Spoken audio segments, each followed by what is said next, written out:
I'm Leslie, and this is Shannon, and we're back for another Try This segment, bread making and sourdough starters. Try This is a video where we discover the Oxford County Library collection and try new things. Today we are going to dive into bread making, and we're going to be using a bread maker from the Oxford County Library Kitchen Lending Collection. So we have two of our lending bread makers here on display. We also have a third model, and they're all different. So if you're interested in trying the bread makers, find them in our kitchen lending catalog at www.ocl.net. And later in this segment, we have a special video guest, Merley, our Tillsonburg Community Librarian. He's going to share with us his sourdough starters. Okay, let's get the bread maker and let's get started. Okay, so the first recipe we are going to make is a herbed garlic bread using the express bake setting using one of the bread makers you can find in our Oxford County Kitchen Lending Library. We're going to use the Oster bread maker, but we do have 3 different types in the collection. And each bread maker comes with your instructions on how to use the machine properly, and most of them, I believe, come within the instructions are recipes. So all kinds of recipes. So the recipe we're going to be using today came right from the pamphlet that you get when you borrow a bread maker with your library card. All right, let's get started. So the first thing that you're going to need to do is take out the bread pan out of the machine. We've already done that. So you'll find your bread pan inside, has the little mixer. All right. So we mix all of our ingredients right into the pan. Yeah. Okay. It's awesome. So you have to measure out all of your liquid ingredients. They go in first. So we have here, says measure and add liquid ingredients to the bread pan. Our liquid ingredients is a cup and 2 tablespoons of hot water. Your water has to be between 115 and 125 degrees Fahrenheit. 1 egg, 2 tablespoons of butter or margarine, and that is it for the liquid ingredients. So we need to heat up some water, and then we will get started with putting everything into the pan. Okay, so we've heated up our water. Now we need to put a cup plus 2 tablespoons, and they do recommend you using a cooking thermometer in order to take the temperature, of your water, so that you know that it's within the proper range.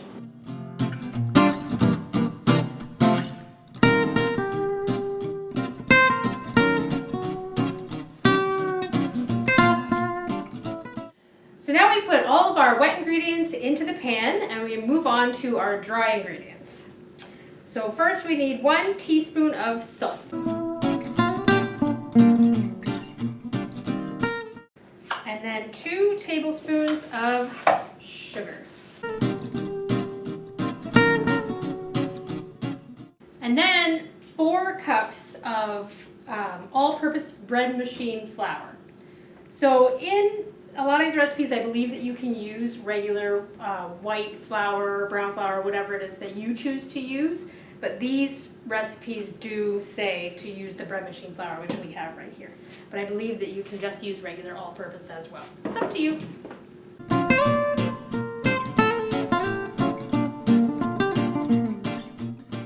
Okay, so wet ingredients in, dry ingredients went in order. Now what? So now we have to add in our spices. So we're going to put in some dill, as well as some Italian seasoning and some garlic powder. So we need 2 teaspoons of dried dill weed and Italian powder. I think you could do one or the other, but we're going to put both in, give it a little extra flavor.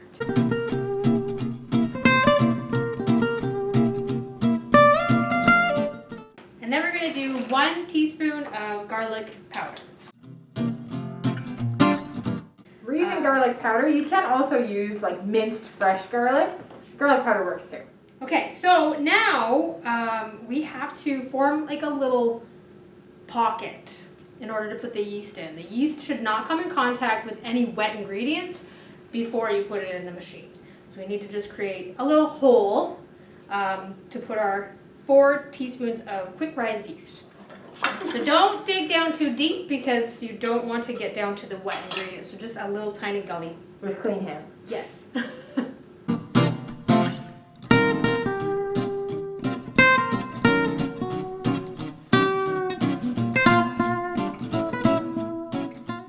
Okay.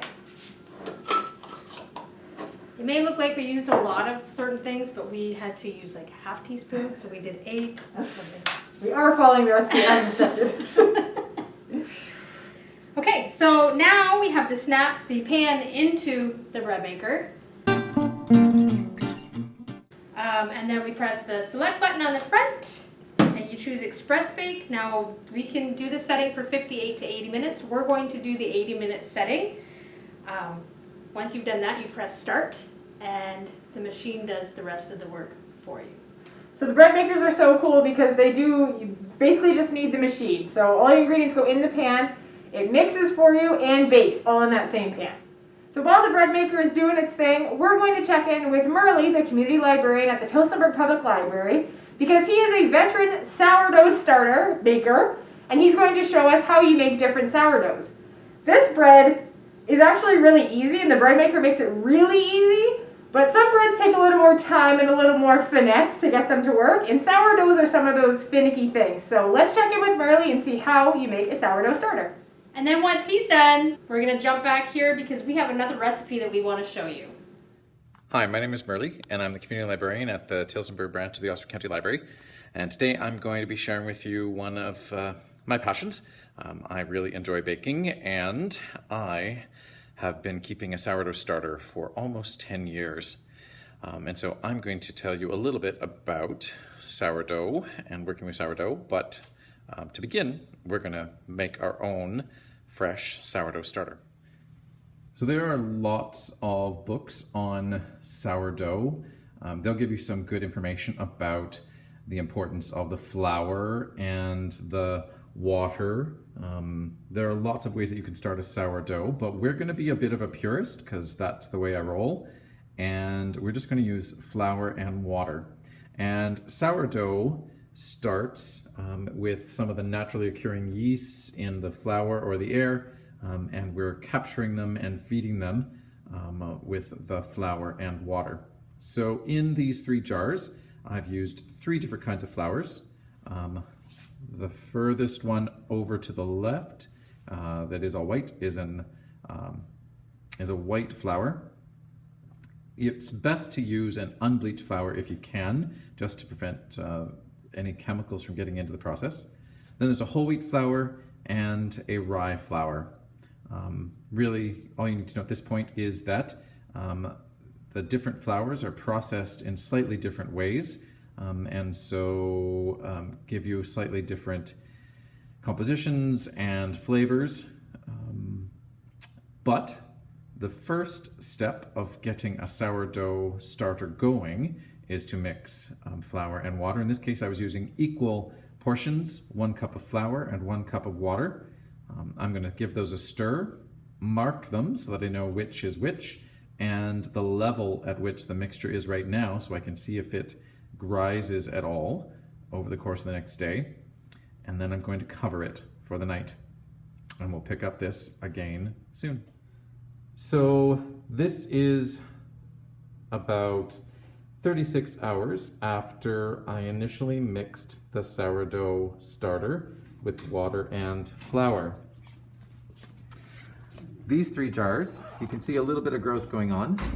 The white and the rye are above the initial level, but the whole wheat seems to not have grown much.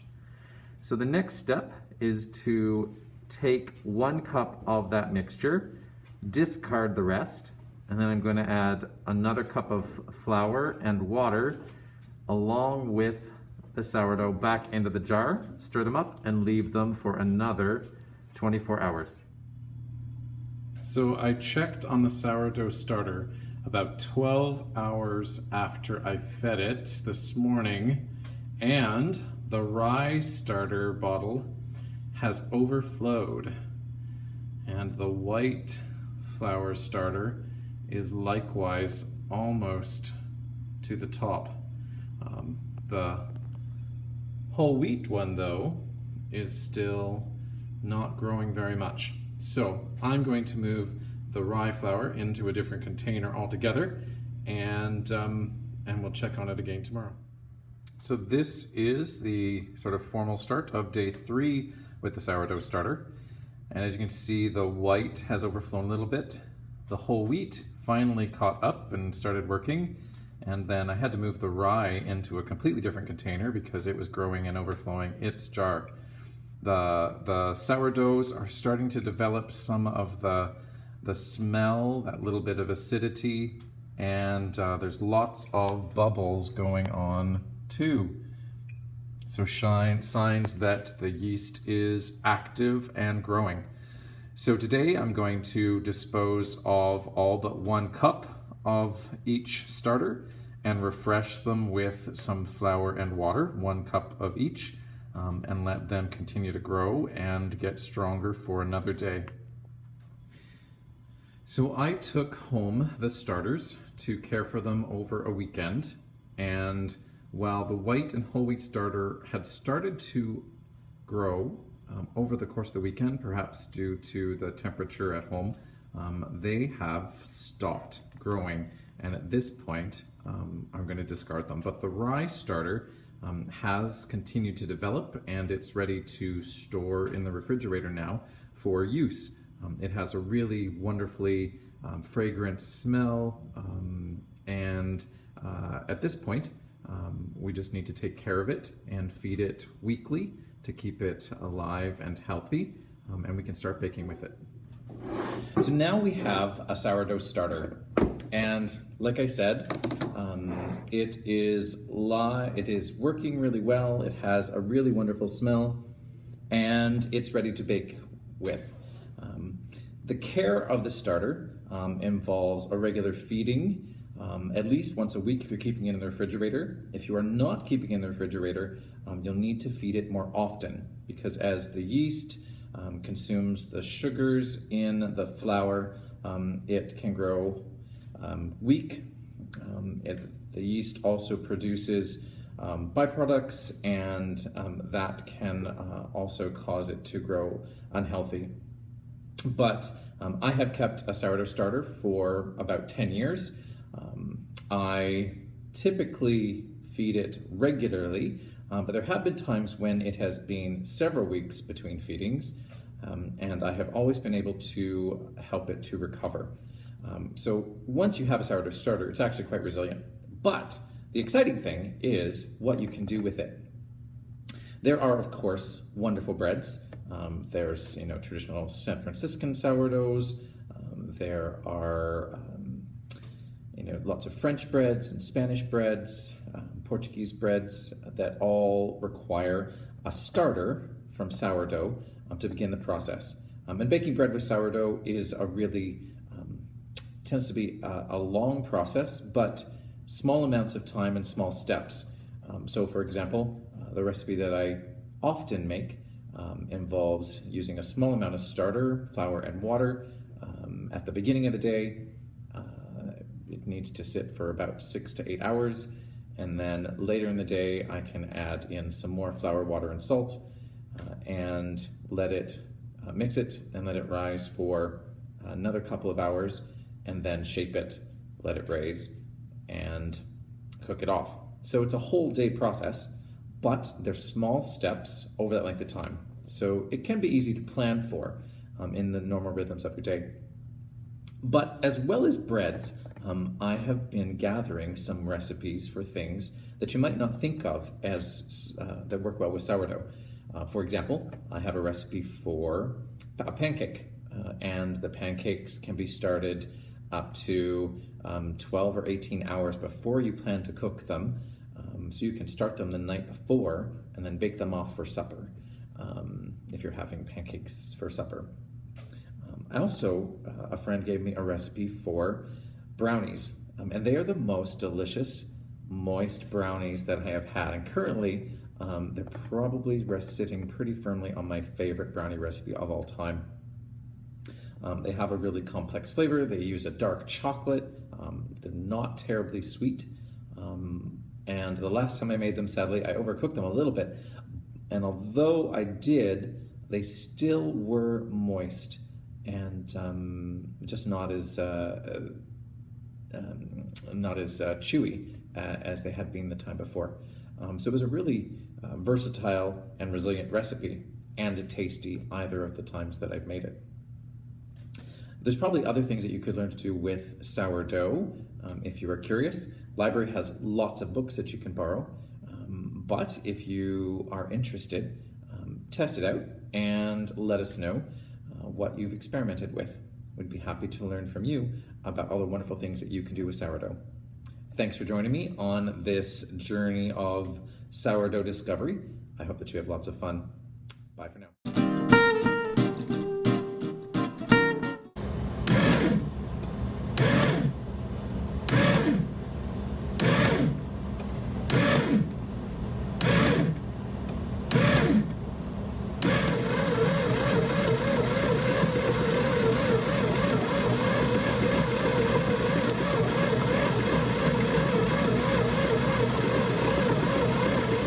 Thank you to Merley for sharing his sourdough starters with us.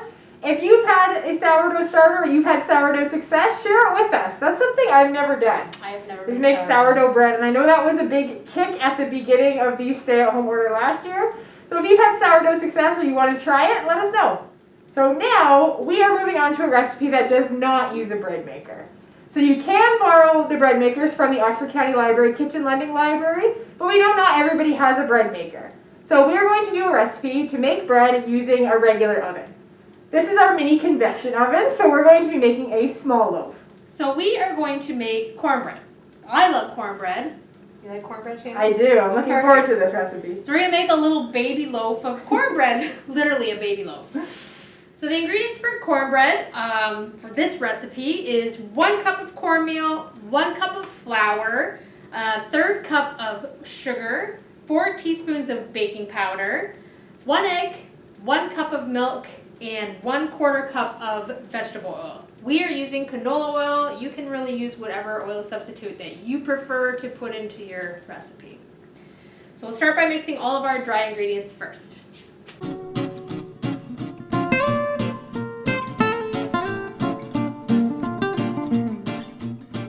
So all of our dry ingredients are in one bowl, and then we need to whisk them together.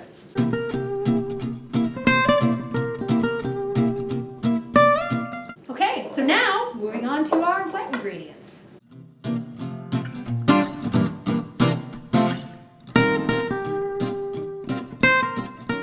So now we need to whisk all of our wet ingredients together. So while Shannon does that, I'm going to wash my hands. Okay, so now we need to mix our wet ingredients into our dry ingredients. And we're going to stir it until it's combined. Just remember, do not overmix your dough.